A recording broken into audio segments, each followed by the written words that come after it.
Marjorie Taylor Greene just said MAGA is a scam, basically. I want to listen to the whole thing. It was on Kim Iverson's show. I'm unfamiliar with who Kim Iverson is, but let's listen to her apparently shred MAGA.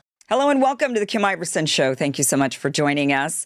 We have a great show for you tonight. We will be joined by Marjorie Taylor Greene. Lots to talk to her about. Of course, we've got why did she leave Congress? How did she avoid becoming a swamp creature? This is something I've... Okay, yeah. You can tell what kind of person Iverson is if you're unfamiliar. To claim that Marjorie Taylor Greene is not a swamp creature is a choice that this person just made. There's this video of her following around a victim of the Parkland shooting, Parkland, Florida, Nicholas Cruz, and harassing him, claiming that he's a crisis actor. David, why are you supporting the red flag laws? Why are you supporting the red flag laws? Like, why the do you think somebody like David Hogg would be supporting that? If Scott Peterson, the resource officer at Parkland, had done his job, then Nicholas Cruz wouldn't have killed anybody in your high school, or at least protected them. Why are you supporting red flag gun laws that attack our Second Amendment rights? And why are you using kids as a barrier? Like, this dude is literally just a survivor of a school shooting, and she is harassing him. Okay, I'm sorry, I got a phone call, but I was super confused about it. And then my kid texted and said, the students at my school are protesting ICE. I'm going to join them. This is just wrong. Shouldn't work this way. I appreciate that kids are getting involved politically. That's good. And that they're protesting ICE. It's even better. But anyway, Marjorie Taylor Greene harasses school shooting victims is the bottom line here. She was an Alex Jones fan, and I believe she still is. So I'm assuming she probably did this because she believes that Sandy Hook was a crisis actor situation that's faked so that Obama can take the guns. I don't know. I'm just guessing based on her behavior and stuff. Anyway, let's listen to her say MAGA is a scam. Wanted to know why so many people go to Congress bright-eyed and bushy-tailed, and they say they're going to make all this change, and then they just end up becoming a swamp creature. How did she avoid doing that? Well, the fact is, I'm sorry, I know I'm interrupting a lot, but the fact is, you have to work within, like, Congress works a certain way, right? Like, there's debate, and there are people with differing opinions that want this thing or that thing, and you work together to meet in the middle. That's how governing works. It's literally like set up in such a way that you can't get anything done unless you're willing to give something in return. That's how our government functions. It was set up that way by the Constitution because they didn't want any one party getting too powerful. People can try to pull it one direction or another. And, in a lot of ways, like AOC, I think that's good, her pulling it one direction or another. That's a good thing. Trying to pull it more to the left. But you have to work with other people because that's how it's set up. Sorry. Should there be a literacy test before being able to vote? I literally can't think of any other way to fix this. Well, they had literacy tests, and it was used against minority communities. So people have been hesitant to do the whole literacy test thing, for that reason. It's gonna, I think we're on our way out of this, honestly. I do. I don't think we need literacy tests at this point because I think Republicans are f***ed for an entire generation. They're not going to win anything for years, maybe decades. They're in bad shape. They're going to have to reform. They have no choice but to reform. If they don't reform, they're just never going to win again because of what they did. I think they're going to be subjected to full denazification. Seriously. I really do. I'd put money on it. Take it to the bank. We're, of course, going to talk about the Epstein files, her thoughts on why Donald Trump is blocking them, what she thinks are in those Epstein files. Also, who she thinks is pulling the strings with Trump. Why has he seemingly abandoned much of the MAGA cause? Oh, give it a fucking rest. I can't help it if you're so fucking gullible as to believe the stupid bullshit that Trump fed you. Are you really such a sucker? Every prediction that I made about Trump's behavior came true. Every single one of them, okay? You know why? Not because I'm some fucking genius, because he's transparent. He's transparently a scumbag, a very easily readable scumbag. And you were like the only fucking idiot that didn't see it. Seriously, you know that girl in the green that famously like rose her hands to the heavens in 2016 and yelled, "No!" She was fucking right. Okay? She was correct. Every step of the way, she was correct. And your ass owes her an apology. Just a reminder, I would really appreciate it if you guys checked out my Patreon. If you're not going to donate, you don't have to, but follow me there at the very least. owenmorgan.com/Patreon. Just in case something happens with the government or whatever. It would be really good if you had some way to connect with me and my content. I'm really concerned about that. And maybe you should consider that for other creators too. And instead has his eyes set on everywhere in the world except the United States of America. Who does she think is controlling him, if anybody? What is that motivation there? That and more is coming up here on The Kim Iverson Show. I think the thing that turned Marjorie Taylor Greene against Trump is the Epstein files. She's down for literally everything else. In fact, she likes everything else. Mass deportation, ICE executing people in the streets, so on and so forth. She's in for all of it, okay? She just doesn't like the Epstein files. But I'll tell you what, Marjorie Taylor Greene, we predicted the Epstein files too, from the very beginning. From literally years ago, we knew that Trump was in the Epstein files. You know why I say that? Because Gawker leaked the flight logs years ago. Because Trump was on record saying Jeffrey Epstein has been his best friend for 10 years or something. Because he said Jeffrey Epstein likes him young in like a New York Times op-ed or whatever it was. We've known this entire time. Your dumbass is the one who's been like lagging behind and not picking up what people are putting down. I don't think Trump has dementia either. Dementia is a condition that's like degenerative, right? It gets worse over time. And I understand like it becomes very, very clear after 2 years. And we aren't there. And people have been saying it for 2 years. So I don't know. I don't think he has it. That's just me. We've all learned the hard way that when tech companies say they care about privacy, they really don't. Alexa listens to your conversations. Meta No, look, I'm sorry. I don't want to be this guy, but there's no evidence that Facebook or Alexa are listening to your conversations and then using those conversations to advertise to you. That's just currently a conspiracy theory. There may be some evidence that surfaces at some point, but it's not there right now. Everything you click. And now even AI platforms are collecting your chats, your thoughts, your business ideas, your private questions. All right, I think this is an ad. Let's just jump forward. All right, here we go. You still can. Marjorie, welcome to the show. Thank you so much for being here. Thanks for having me today, Kim. I've been really looking forward to this conversation, been wanting to talk to you for a long time. I have to say, I was one of those people that when you first came onto the scene, I was like, who is this crazy person? Do you know that Marjorie Taylor Greene didn't become didn't get into Congress until after Trump had left office? I believe that she got into Congress in 2020 after Trump left. That's interesting, right? So she had no overlap with the previous Trump government. And more skeptical and thinking, I don't know. And the more I've followed you, the more I've listened to you, the more that I have heard your perspective on things, I just have an immense amount of respect for you. I adore you, to be honest with you. And I am so disappointed that you are no longer a member of Congress. We have just lost a good one. You are a real fighter standing for, and what I love about you, Marjorie, is that you actually stand for your principles and in the face of the beast. I mean, you have been going really, especially recently. You really stood your ground. So I have to ask you to start off, how did you avoid becoming a swamp creature? We have seen, of all things to ask this person, so many people go into Congress and they start off like with these bold ideas that they're going to make change. They're going to be doing this, that, and the other. Both sides of the aisle, I see this.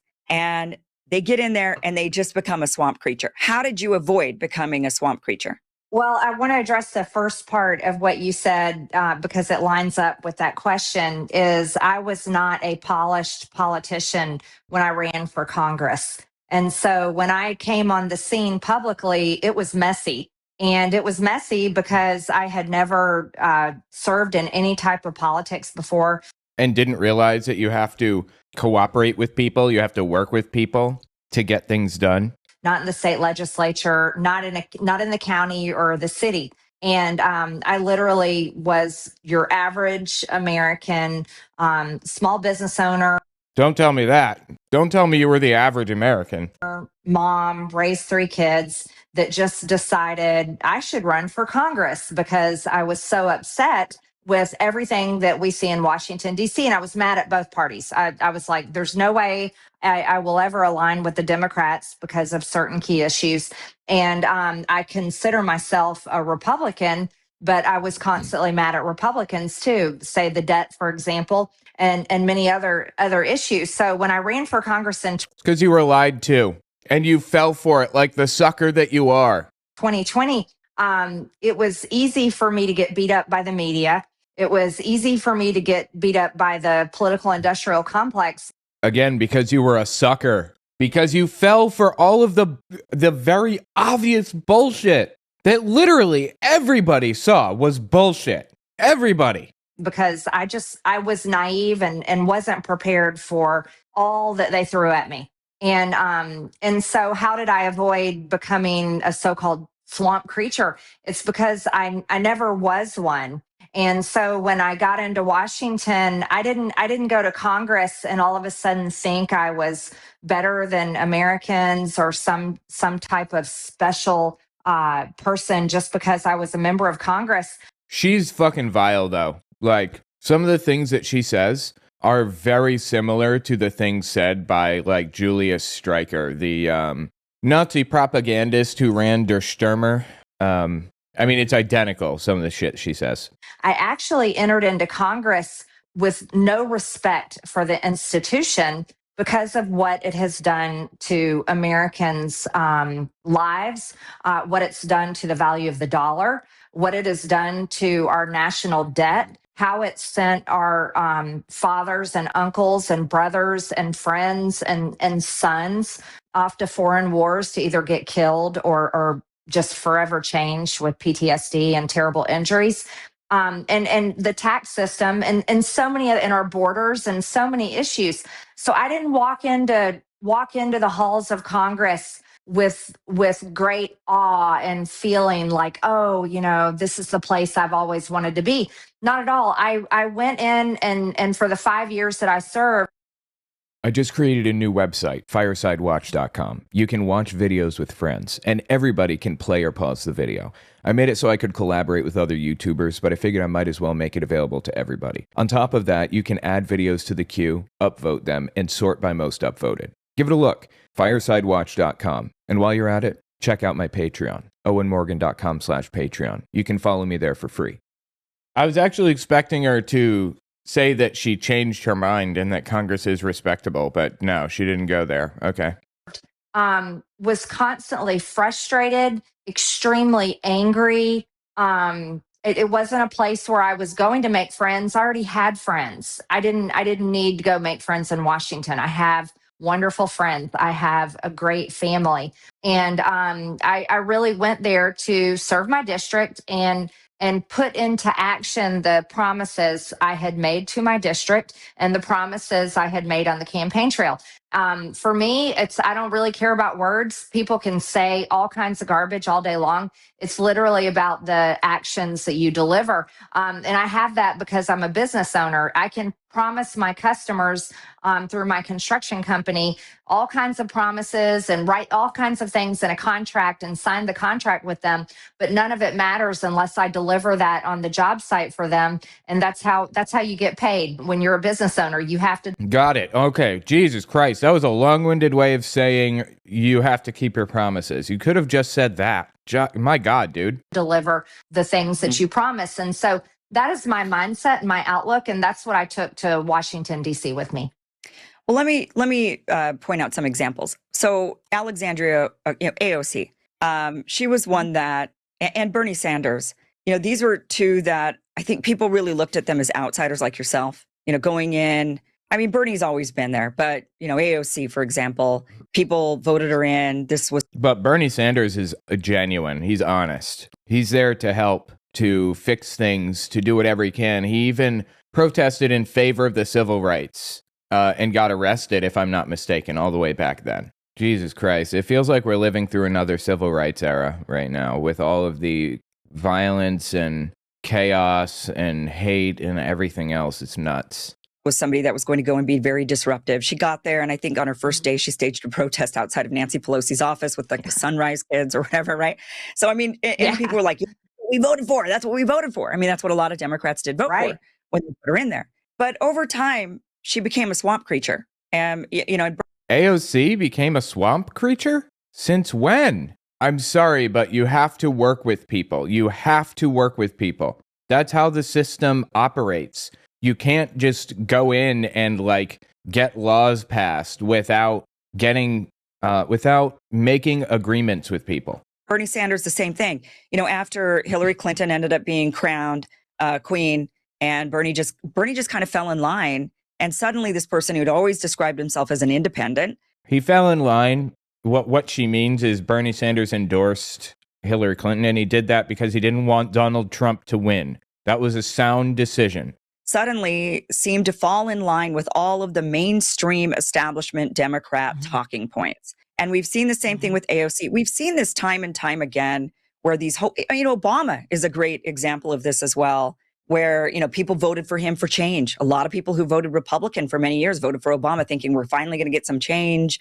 When you find that joining government brings you closer to the center on both ends of the spectrum, because you can spew all the rhetoric you want as Brett Kavanaugh or whatever, the Supreme Court justice or Neil Gorsuch or whoever. But once you get in and you're actually governing or you're actually adjudicating, you come to find that things are not as cut and dry as you thought they were. Things aren't that simple. Things aren't black and white. So when Supreme Court justices are chosen, they always move to the left.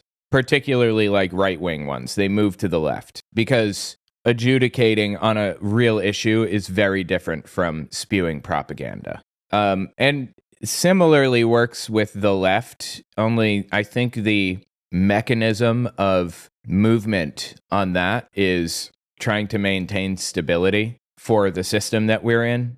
And that means working within the confines of the system, which means giving up some of your left-wing values, like workers' rights. You want stability and you want things to basically run smoothly and stay pretty much the same. You can't upend everything by writing an executive order that demands that unions are now a permanent part of every single company over 5 people, and they're baked right into it, and there's nothing that a company can do. That would cause chaos. That would be good. I want that, but it would cause chaos, and people in those positions of power are averse to chaos usually. Not in this case, obviously, but you get the idea. I mean, just the same thing happened with Trump, and. Trump is, I think, the most glaring example right now, in my opinion. I mean, here's somebody that I had so much hope for the guy. Really. Then you were a sucker. You were the biggest fucking sucker on planet Earth if you did. I was very positive about his election this time. I felt like the 2020 election, something was very off on that. I very much only to see that guy completely abandon what I think, depending on, I guess, your lens on that. But besides, I think he's done a great job on locking down the border. There's certain things, but otherwise just seemingly abandoning a lot of the reasons why people voted him in, and now he just seems to be doing the bidding of Israel. Kim Iverson is apparently pretty influential in the MAGA sphere. And to hear people come out and openly say, I'm breaking with Trump, I don't like this. This is one of the steps necessary for transitional justice to take place, for denazification to start. People breaking with him very publicly. And doing the bidding of whoever it might be. And so what happens there? Like, why is it that people like AOC, Barack Obama, Donald Trump, Bernie Sanders, you get it on both sides of the aisle. What is it that causes people to go in there and just morph into these swamp creatures? And how did you avoid that? Great question. Great. Well, I didn't. The system ended up coming after me, right? So here, let's break.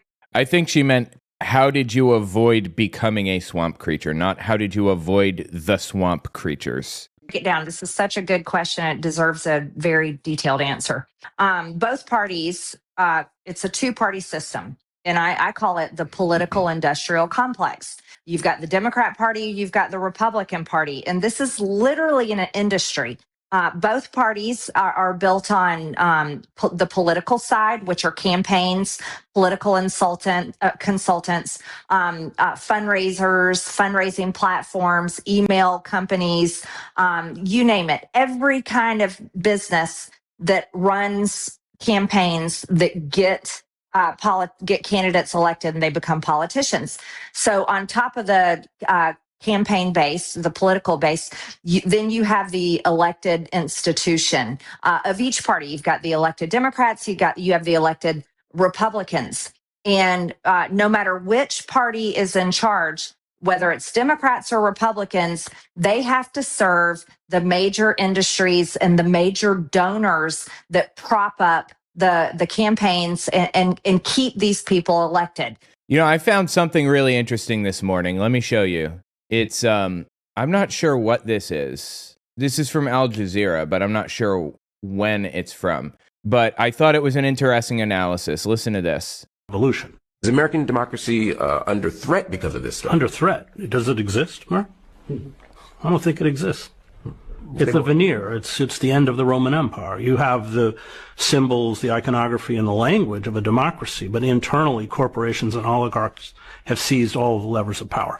I looked at this election as a battle between corporatists and oligarchs. Corporatists, the Democrats, they want something very different from oligarchs. They want stability. Like I was saying earlier, they want stability. Whatever it takes to keep things stable, to keep the stock market going up, that's what they're shooting for. And I'm sorry, that's so interesting to me. That is such an interesting way of viewing it.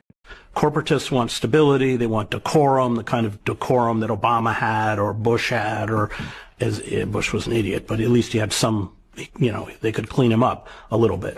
And Biden, whatever his cognitive failings were, because they want stability, especially in terms of trade agreements, because they make investments overseas, takes a while for a return on a profit. Corporatists want something different from oligarchs. Oligarchs are about chaos. They're about, as Steve Bannon said, deconstructing the administrative state. Why? Because it is a pure form of rentier capitalism. And by that, I mean that they make their money by setting up toll booths, Amazon, all of these digital media platforms. It's not about producing goods. And the more that the state is deconstructed, that's why they want to abolish. They're in the business of setting up services, not goods. That's an interesting distinction. Goods. And the more that the state is deconstructed, that's why they want to abolish the Department of Education. Everything that we need as a civil society becomes privatized. And you see it in, I wrote a book called America, the Farewell Tour. It begins in Scranton, Pennsylvania, where everything, the sewer system's privatized, the parking authority is privatized, the electricity is privatized. And of course, they've jacked up the rates.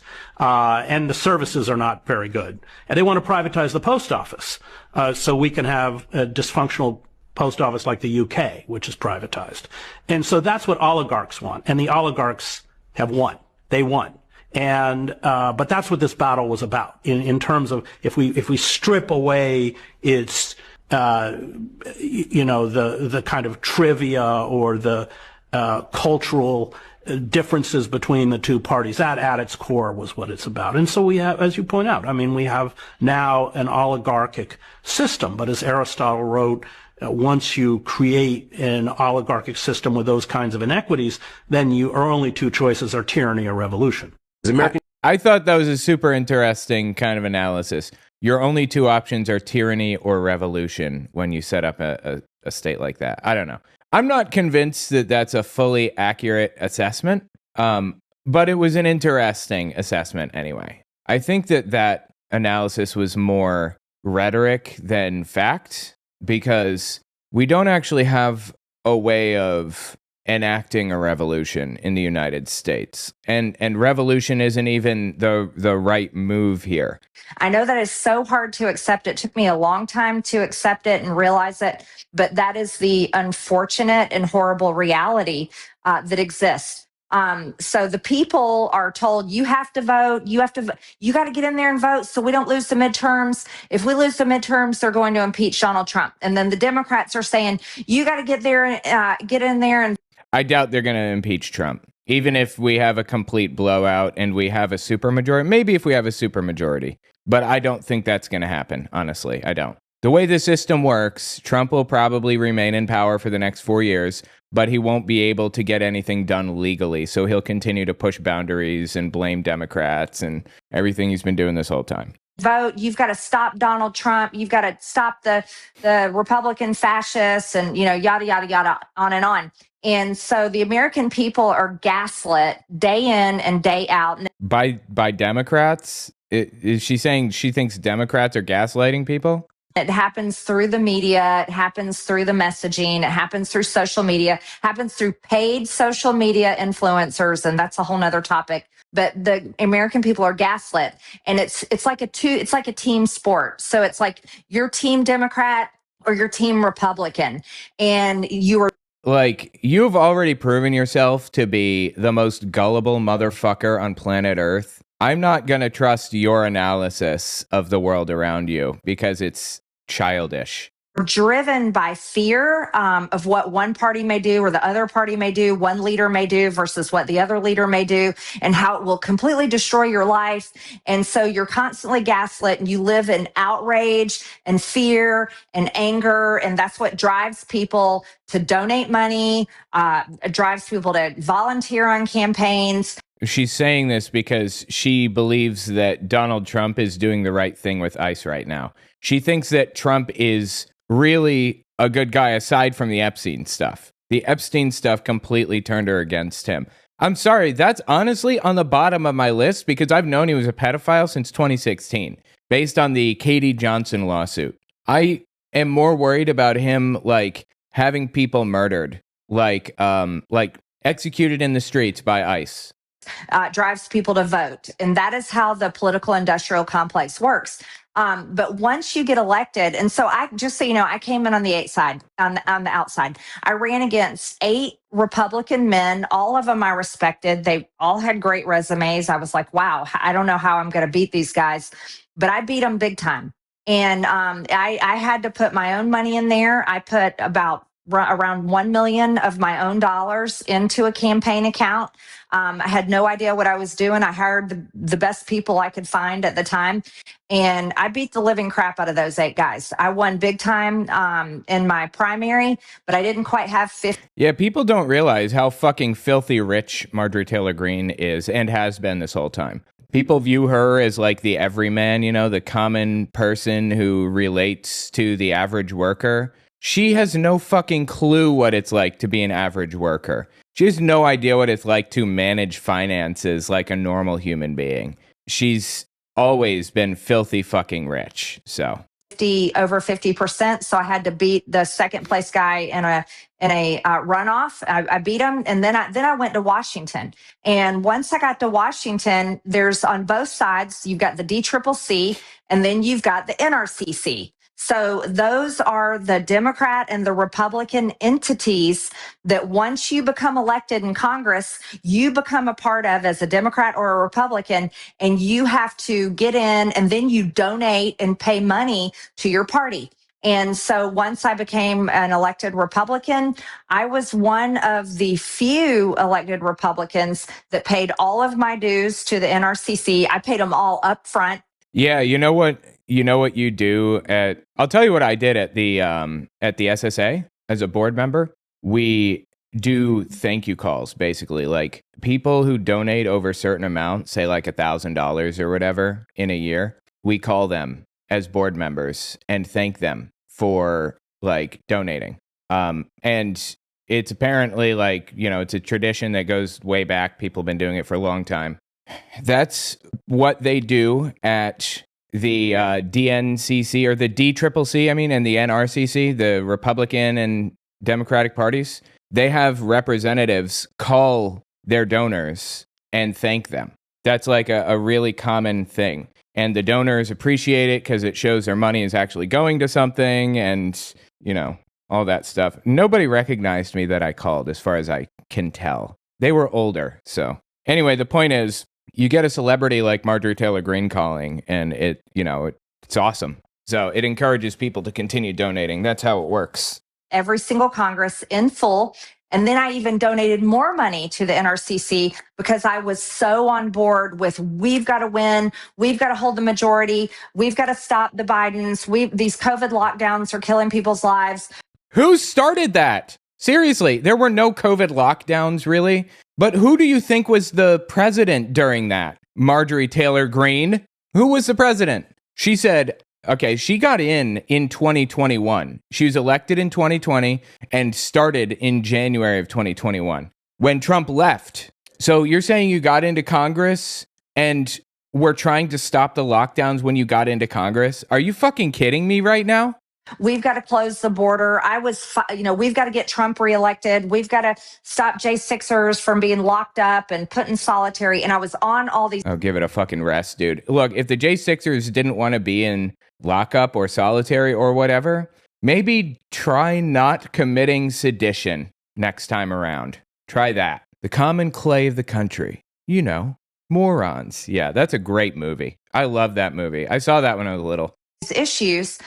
And so I fought. And once I got there, I was like, okay, I'm fighting this. But here's the problem. The systems are so big and strong because they are backed big time by the military industrial base. They're backed by big pharma. They're backed by all types of businesses you can't even comprehend that are organized in such a way that they have lobbyists and it is very real. And they come in and they put massive pressure. Yeah, this is not surprising at all to me. Like, I knew that. Did you not know that, Marjorie Taylor Greene? How is this news to you? Really?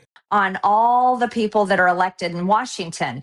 And they demand certain parts in bills. They demand certain amendments. They demand specific funding. No, not just that. They write the fucking bills. They write the bills. These organizations, these lobbying groups. Heritage Foundation is one of those lobbying groups. And they wrote Project 2025 and, believe it or not, Project 2026. There's a new one. And I text-to-speeched it. TTS. And I was planning on reading it. It's like 4 hours long. A 4-hour read. Here it is. Saving America by Saving the Family. To end America's family crisis, policymakers and civic leaders should treat restoring the family home as a matter of justice, driven by two truths. The first is that all children have a right to the affection and protection of the man and woman who created them. It gets psychotic, needless to say. By the way, text-to-speech is top tier now, right? Not to toot my own horn. Or anything like that. Toot toot, baby, toot toot. But I think I'm doing a really good job with text-to-speech. I think that's fucking really impressive. The point is, lobbyists come in and write these bills. Like, the lobbyists are the ones doing it. The lobbyists practically run the government in a lot of ways.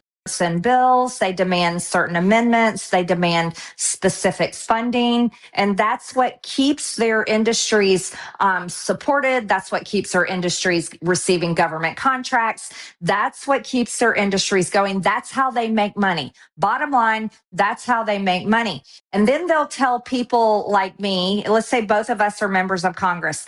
They come to us and they'll say, you've got about 10,000 people in your district that are employed with, XYZ defense contractor.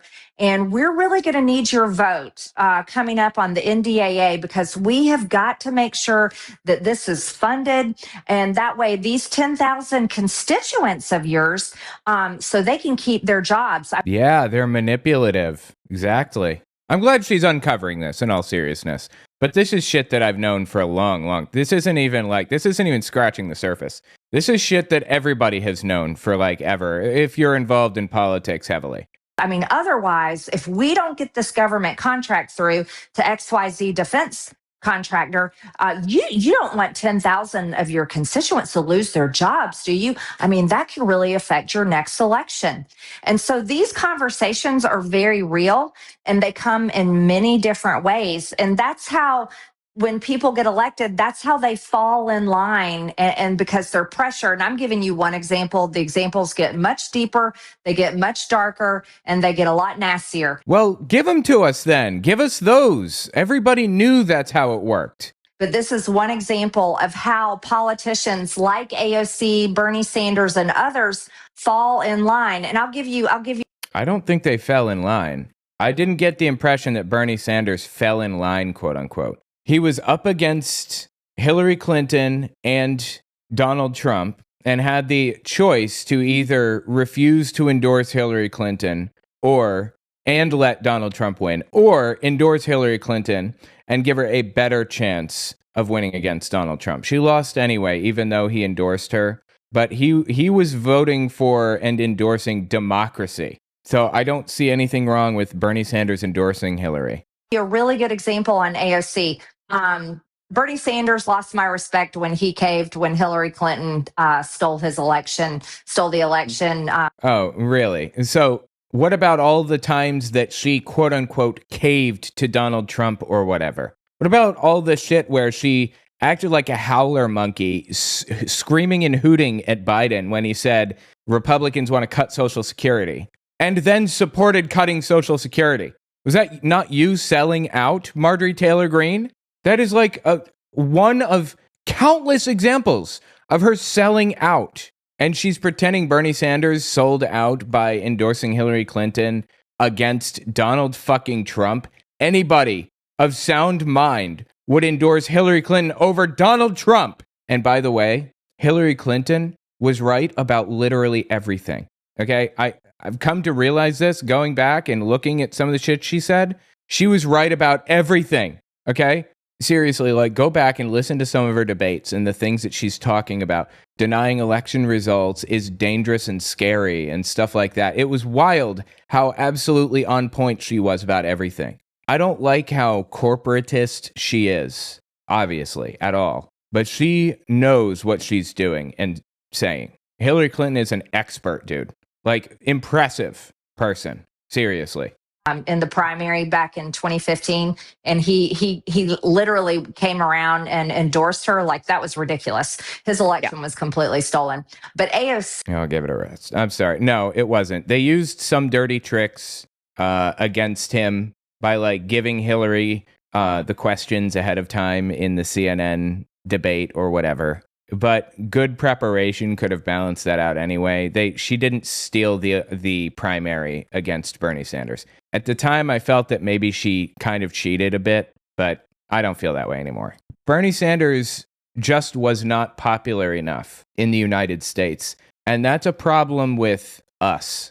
It's not a problem with like Hillary Clinton. We have to make him more popular. We have to fix it. We have to make the country more interested in progressive politics. I feel like a lot of the time we blame the wrong people, you know, like people blaming Jeffries and Schumer. They're worthless and weak and they're kind of dummies, but I'm blaming Republicans for our problems right now. Why would anybody blame Jeffries and Schumer when they have literally no power? The shit that they say is dumb as dog shit and infuriating, but you cannot blame them for what's happening right now. It doesn't make any sense to blame those two. I'll give you one on her. I had an amendment earlier in 2025, and my amendment was to completely defund Israel. And not only I had Israel amended, I had Egypt, I had a bunch of countries. But when it came down to Israel, she refused to vote for my amendment. Right. Marjorie Taylor Greene is a Nazi. I don't say that lightly. She is a fan of and works for the America First PAC, which is a Nazi PAC, and it's a Nazi party. That was the name of the Nazi party of the United States. She's a Nazi. To defund Israel. And so I'm telling you right now, she talks a big game, but her main mission right now is she has fallen in line with the Democrat establishment. Please give it a fucking rest, bro. Because she has higher aspirations for Senate or maybe a presidential Everybody but me is corrupt. Campaign. But that's what happens. They fall in line to the major industries or the major entities in specific foreign countries, because if they don't, they get destroyed. And everybody watched it happen to me with the Epstein files when I refused to back off. Right.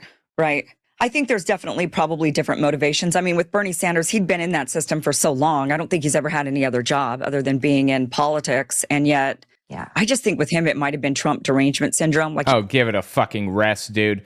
Okay, you look, pick a side, lady. All right. Are you on the side of Marjorie Taylor Greene where you're like opposed to Donald Trump now? Or are you a Donald Trump fan still? You can't be both. Is Trump derangement syndrome real or not? Didn't we just go through all of this shit where we proved that Donald Trump is a sack of garbage? Didn't we just go through that? Isn't that why she's here? Is to like prove that or whatever? He was so motivated by hatred of Trump that he's like, well, he fell in line. AOC, I think you're right. I think there's there's a desire for more power there that has motivated her to maybe. Oh, please, dude. All right, really? Alexandria Ocasio-Cortez, of all people, give it a rest, bro. We become a swamp creature. I'm trying to understand, though.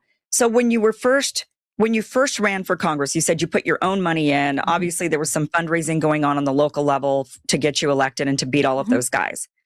At that time, did all of these industries, did they start donating? Was the NRCC involved donating to your campaign? So you got elected without all of that pressure to begin with. Yeah, let me be very clear. I had everyone against me. I had 34 Republican congressmen. Almost all the Republican congressmen from Georgia were donating against me. Were donating against my main primary Republican opponent. Steve Scalise was donating against me and organized his PAC against me. I had almost all of the state legislatures. You know, there is a thing in democracies, particularly in Germany, called the firewall of democracy, or something like that. And the idea is democracies have a responsibility to keep people who are nutcases out of the system. They have a responsibility to keep things democratic. And Marjorie Taylor Greene is anything but democratic. She's a right-wing nutcase that is a danger to society. And the firewall worked for a short time on Marjorie Taylor Greene, but not for long, unfortunately. And now she's like this fighter for good, this outsider or whatever. It's absurd and sad. It's just so disappointing, dude. Elected Republican Georgia House and senators in the district. I was Georgia 14, all but two had endorsed my primary opponent, and pretty much every sheriff in the district had endorsed my primary opponent. So I had the entire establishment 100% against me. What I did is I literally took my message to the people of the district. Yeah. I worked harder than all 8 of those guys. I outworked them. And so I did have some fundraising. I worked very hard reaching out for fundraising, but I had to fight pretty much by myself. Okay. So it wasn't the machine. So I guess. Right. That was the firewall, the Democratic firewall. That's what I'm trying to figure out, because that's just like AOC. I mean, I think she got elected on small donor donations. And, I don't think that the big machine backed her. I think she was going up against the machine just like you were, right? So, okay. Then you get in there. So this is what I guess I don't understand. Then you get in there and then the machine comes around and the machine's like, wow, you have to vote this way and you have to vote this way.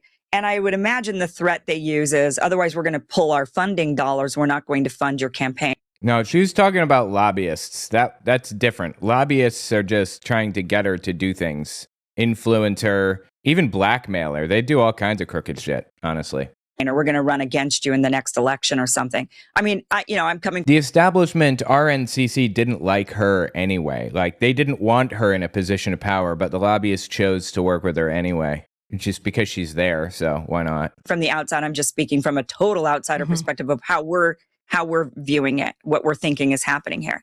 So they're coming along and they're like, well, then we're going to fund you, against you in the primaries, or we're not going to fund your campaign. Why doesn't somebody just say, well, you didn't fund me the first time, and I'm sitting here, who cares? She doesn't understand that there's a difference between the two. Lock your door. Like, don't even talk to these people. Why even let them in your office? Like, why even listen to them at all? This is what, and then why even listen to their threat? Because their threat, I didn't. Right. I know you. I mean, right. And that's why, I'm amazed by you. You didn't become a swamp creature. But others, I'm trying to figure out, how could they even fall for that trap when it's like, all you have to do is say, okay, yeah, but you worked against me the first time and I'm still sitting here. So I'm still going to do what's best on behalf of my constituents. I'm not going to vote the way that you want. I'm not going to listen to, in fact, I'm not even going to take your meetings, do it Thomas Massey style with AIPAC. He's like, they're not even allowed in my office, right? Just don't even allow any of them in your office and just say, no, none of you are allowed in. I got voted. I'm here to serve my people, and that's it. And then just like take it to social media every day and say, look at the pressure I'm getting. Oh, here's big ag coming in. Oh, here's big military industrial complex. Oh, here's big pharma, and just expose them day after day after day. I mean, some of these organizations are legitimate and deserve attention, right? That's how you serve your people. You don't want like scumbags to come in and like try to manipulate you or whatever, obviously, but it's not all a manipulation. This is a mechanism that exists for a reason, because constituents need to be able to ask their representatives for things. I've lobbied on behalf of atheists before. I went and spoke to my congressman and tried to get him to, hear me out, like we're a serious voting bloc or whatever. It didn't matter. He was a Republican piece of shit. But anyway, that this is like a mechanism of democracy that exists. I don't think lobbying should go away. I think that lobbying by corporations should go away. I think people should be, they should be able to bring attention to, like their representative. They should bring things to their representative's attention. I'm going to get this out. I think people should be able to bring things to the attention of their representatives. Complex. Oh, here's big pharma, and just expose them day after day after day. I don't understand why more people, it's like you're in a club of your own, where it was you and Thomas Massey and maybe Matt Gaetz. And I don't, not very many of you were willing to stand your ground and just say, and I don't understand that. There's hundreds of you, hundreds of people in there. Like, why can't they? She just doesn't understand the political system. Lobbying is not necessarily the problem, and they've already won against the RNCC. So they're not like, the RNCC has completely fallen apart. It's fallen to extremists. That's not the issue anymore. Like, what does she even think what is she complaining about? What specific thing is she complaining about right now? We're here to talk about the fact that Donald Trump raped children, most likely, in my opinion. All just lock their doors and just say, screw you. I didn't get here because of you anyway. So why there's no threat here. I guess that's what I don't understand. Well, you're making, that's just common sense. Everything you're saying makes perfect sense to anybody on the outside. But the truth that people are having a hard time swallowing is most members of Congress don't want to be on the outside. They very much want to be a part of the establishment. They want the support from lobbyists. You want to know why? And all these people in Washington, because they give them great fundraisers and they welcome them in, and they get to meet a lot of really cool people. They get gifts. They're showered with praise and attention. Maybe they can be ambassadors someday. Everything you could ever want or need. What do rich people want? What do rich people reach for? They have everything, right? What is it that rich people try to get? Power. That's it. They want power. They've already got everything else in the world. They don't need anything else. They want power. And these organizations, the RNCC, the lobbying groups, they can offer them that. Cocktail parties, and there's dinners, and there's all kinds of elaborate events. And so for me, for 5 years in Washington, I didn't go to the cocktail parties. I didn't go to the fancy dinners. I didn't go to the elaborate events. I went to very few events. Most of the time I stayed home by myself. I went to bed early, got up early in the morning, worked out, and started my day. The reality is pretty much everyone in Congress except Thomas Massey and a few others are not part of it. I mean, they're all part of it. I'm sorry, there's only a few that are not part of it. And those few are pretty much gone now. So I think the biggest reality and the truth that people have to accept is that's not how it is in Washington. The political industrial complex is very much in charge, and everybody loves it, and nobody wants to be left out, and they want to be invited to the party. So it's just a giant high school. Oh, absolutely. Yes. Politics, 100%. It is. Yes. Also, like the things that they're talking about right now, these are unique to the federal level. This doesn't happen as much on a state level. I mean, there's still lobbying and everything else, but you can actually affect change on a local level or on a state level. You can actually get things done. Then that's the route that American Atheists has chosen to go, is working with organizations to lobby state level representatives because they're way less busy. They get way less attention. They're not celebrities. They're just representatives. Basically. Yeah. Is there human nature? division? Yes, that's a great way to describe it. Yeah, wanting to fit in, wanting to be part of the popular kids or whatever. I mean, just wanting to be invited to the lunch table. Okay, so is there as much division actually on the inside as what we see on TV? Or are they all rubbing elbows together, at the parties, dating each other, sleeping together? I mean, this is my perception of it. I worked for a news outlet. Did she ask if they're sleeping together just now? They're, at the parties, dating each other, sleeping together. I mean, absolutely. Yes. 100%. They're having orgies. Many of them sponsored by Roger Stone. This is revealed by Madison Cawthorn a while back. Well, I was looking for the video. Apparently I don't have it. I don't know if you guys remember Madison Cawthorn, but it was this guy. He was in a wheelchair and he was a neo-Nazi. Look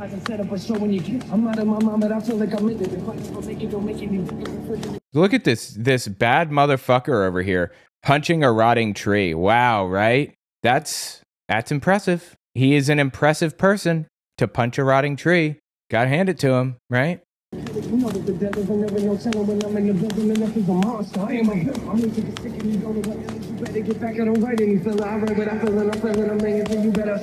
So cool.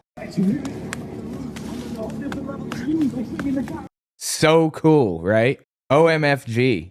Anyway, God, they're like children. The point is, Madison Cawthorn blew the lid off of this and revealed that they have cocaine-fueled orgies all the time, many of which are sponsored and run by Roger Stone. This is my perception of it. I worked for a news outlet in DC, The Hill, for a little bit, and she did. Would go to DC. I kept myself out of DC because when I go there, I noticed, and they wanted me to move there.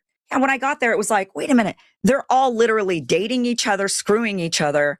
They're all going to parties together. Like they're acting like, oh, it's Republicans against Democrats. And on TV, they sit there and say, oh, the radical left or the fascist right. And then they go and they're literally married to each other. Don Jr. married Kimberly Guilfoyle, who was a Fox News host previously, and is also the ex-wife of Gavin Newsom. Yeah, for real. Don Jr. married the ex-wife of Gavin Newsom. That's wild, right? Yeah. Yes. I can't give any specific. I don't have any specific examples in my mind of a Democrat and Republican dating each other, but there's a lot of dating and sleeping with each other that goes around. But there's a lot of Well, I mean, I just gave one. I don't think that they date each other very often, like Republicans and Democrats. It's not one big corrupt system like that. Not in that way. They don't like each other, but there's definitely a lot of partying up there for sure. theatrics. There is actual arguing. There is actual disagreements. Miracle says, and the point of punching a tree was, if you have to ask, you'll never know. There is actual, just basic, I guess, sheer venom between Republicans and Democrats. A lot of that is real that you see. However, there's also what I call the uniparty. There are specific Democrats and specific Republicans that when it comes... Wait, Junior and Guilfoyle were engaged, but their dad took care of it for Junior? Oh, I'm unfamiliar with what happened to her with Guilfoyle. At the end of the day, and it's appropriation bills, they will work together and fund each other's garbage, no matter how nasty it is. Yes, that's called compromise, Jagoff. That's how the world works. That's how Congress works. That's how government has to work, or it won't work at all. And right now, it's really not working at all because nutcases are refusing to work with each other anymore. If you want to get something done, you have to give something in return. That's just how government works. They will fund it together and all vote together for certain things. I'll give you a great example. Everybody lost their mind recently about the Somali daycare thing, right? People went crazy over the fraud, rightfully so. Oh my gosh, what a ridiculous scam. And there was no scam, as it turns out. I don't know if you guys knew this or need to hear this or what, but this is completely made up by Nick Shirley. It was fabricated. This was not real. But here, the Department of Homeland Security appropriations bill that passed the House, I believe it was earlier last week or the week before, that fully funded the refugee program at nearly $6 billion. And that's Republicans that did that. Republicans wrote that bill. Republicans voted on that bill. Democrats voted for it. And that bill is going to go to the Senate. And the reason why they keep funding those things in there is because they all are going to vote for it. They will lie to your face on TV and say, we've got to end the fraud and we've got to, go after these scams and we're going to take down whatever it is that they're claiming they're going to fight. But then they turn around, they fund the program, and then they vote for it. And they did the... Absolutely. That totally happens. I've seen that. They did the same thing over and over. NPR, PBS, that was, I was the chair of Doge Committee. We did a big explosive hearing on that. And we, we're all about defunding it. Well, when it came voting for CRs that Mike Johnson... Talking about, my God, what does CR stand for? Something resolution. Anyway, it's voting on whether they're going to defund them, right? It's part of the funding decisions they make. Just love so much. He gave us CR after CR after CR. Those CRs refunded NPR and USAID and all of these things.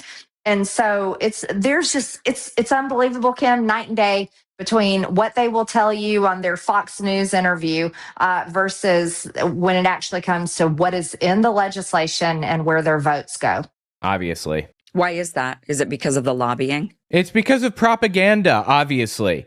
It's because they propagandize. It's because all of the bullshit that they spread is lies and propaganda. All of it. On Fox News, it's nothing but propaganda. Nobody gives a fuck about any of this stuff. US aid is good. It's helpful. It's useful. It creates soft power in the world for the United States. We want US aid to be funded, if for no other reason than for soft power in the world. They are looking for a means to propagandize to people, and that was a good subject to propagandize about. That's why. And your dumbass fell for it. In reality, Republicans and Democrats should want U.S. aid to operate because it's valuable for the United States. And it takes almost no money up. It's because they will not fight. They're not there to fight. They're there to be a part of the system. They love it so much. They have a little pin that they put on their jacket and they get to walk around and they're congressmen and they get to go back. She saw this system from the inside and still has no fucking clue why people do this. It's propaganda. My God, dude, are you really that blind? Back to their district and eat nice dinners and be treated well. And they come up for re-election every 2 years. That's a continuing resolution, right? Continuing resolution. I kept wanting to say cloture resolution, but I knew that wasn't right. Cloture is a different thing. and then they go back up to Washington and they receive respect being called congressman and senator. They love it. It is a life they absolutely love. Now there's some good guys in there. There's some nice people in there that probably, if given the chance, if they had the right leadership, they would definitely vote the right way. But when it comes to actually fighting and forcing it, they won't do it. And it's not me just saying this. I think the proof is over and over and over. The American people have seen it. So, I mean, I'm not saying anything that's not true. The proof is in the pudding. God, I hate that phrase, dude. I don't know why I hate that phrase so much. And it's just the reality. But you can't vote your way out of this. You can't vote your way out of it. She's saying you got to fight in a revolution, a literal civil war. Is that her position? The people are going to have to refuse to support the political industrial complex. That's the only way you can tear it down.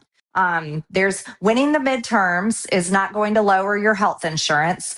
Winning the midterms is not going to fix our elections and stop election fraud. Winning the midterms isn't going to really change much in Washington, D.C. It certainly is not going to do anything about the national debt. They don't care about the national debt. We have a balanced budget amendment that every single year gets reintroduced into Congress. Okay, balanced budget is not the correct answer. Sometimes you have to put money into a system to get money back. Having a deficit can lower the debt, depending on what that deficit is going toward. It's just like, she doesn't know what she's talking about. It's clear to me. Like, everything that she's saying here is just ill-informed. It's not malicious or whatever. She just doesn't know what she's talking about, is all. Regarding the national debt, we have to tax the rich. There's no other way out of this situation that we're in but to tax the rich. We must. We have to raise taxes on rich people, or the debt is we're going to default. And that's just going to be the end of it. We're going to default and everything's going to be fucked. And I believe that we're headed there. I mean, we're headed toward taxing the rich. That's on the horizon. And people would have a whole lot more money to spend if health insurance companies did not exist at all. No more health insurance companies. Get fucking rid of them. We all co-sponsor it, but no matter who the speaker is, Republican or Democrat, they never bring it to the floor for a vote. Same thing. It's because it's an uninformed idiot bill that only people who don't understand economics would suggest. We have a term limits bill. A whole bunch of us co-sponsor it. And I'd be for that. Every single Congress, they never bring the term limits bill to the floor for a vote because they don't mean it. They literally don't mean it.